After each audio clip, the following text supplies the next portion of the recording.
friend asked me about how the events of 1947 mattered to me.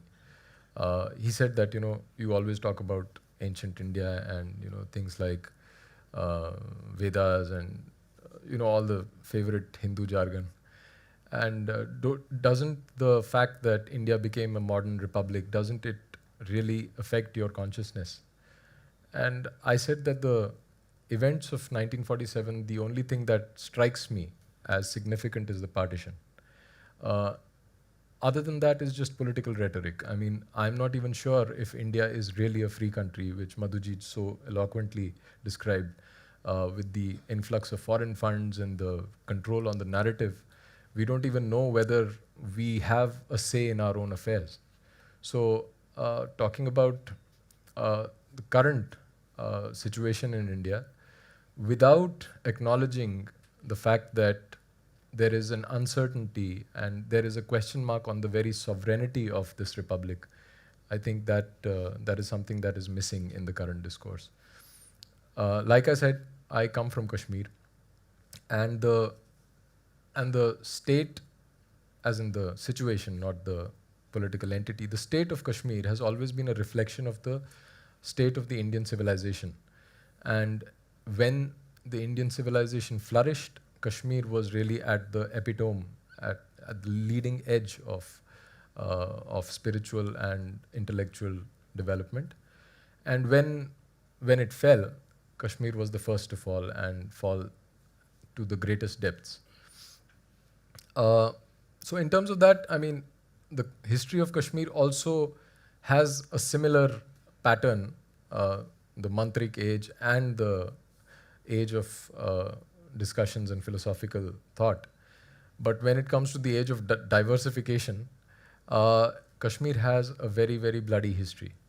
And it reflects in the fact that there was a demographic assault, and not just a physical warfare that was going on, but also it reflected in how the composition of the population was changing. Uh, and which culminated in 1990, when our community was displaced, and it is perhaps the final nail in the coffin for Kashmiri Hindus. Before that, it is said that there were 7 other exoduses that the community had, and I would think that, from that perspective, those are the key events in the history of my community, and which extends to, which is a commentary on the history of Hindus in general in this land.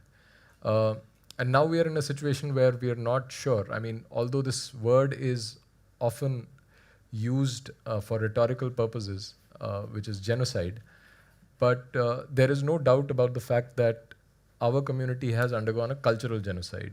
We are people whose identity has been killed, and although we live, and by the grace of the Mother Goddess, whom we all prayed to, we survived physically, but our cultural identity is over.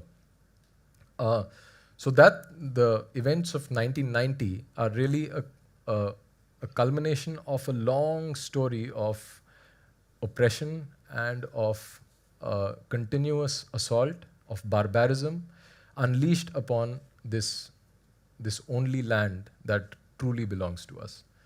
Uh, Now, these are all the negatives that we've spoken about, but I think that, I mean, if we were to take account of the positives, I think one of the most important events in the modern history of India is the rise of Shivaji, for example, and that set the, that was really, I think, in my opinion, Guru Gobind Singh and Shivaji. That was the reversal of this onslaught. That was the reversal of the tide, and it followed with the rise of figures like Swami Vivekanand and Sri Aurobindo, who really sowed the seeds of intellectual resurgence and a spiritual resurgence, more than that.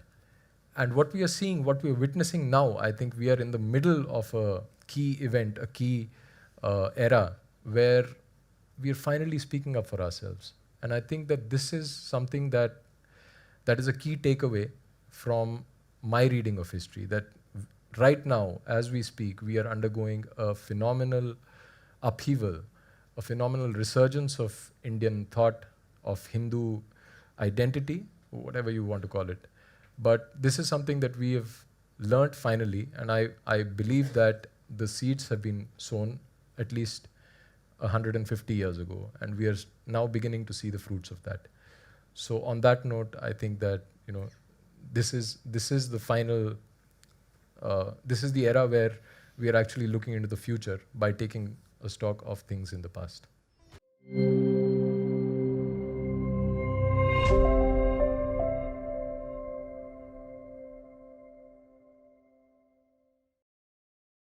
Please remember to subscribe to us and switch on the notifications for this channel.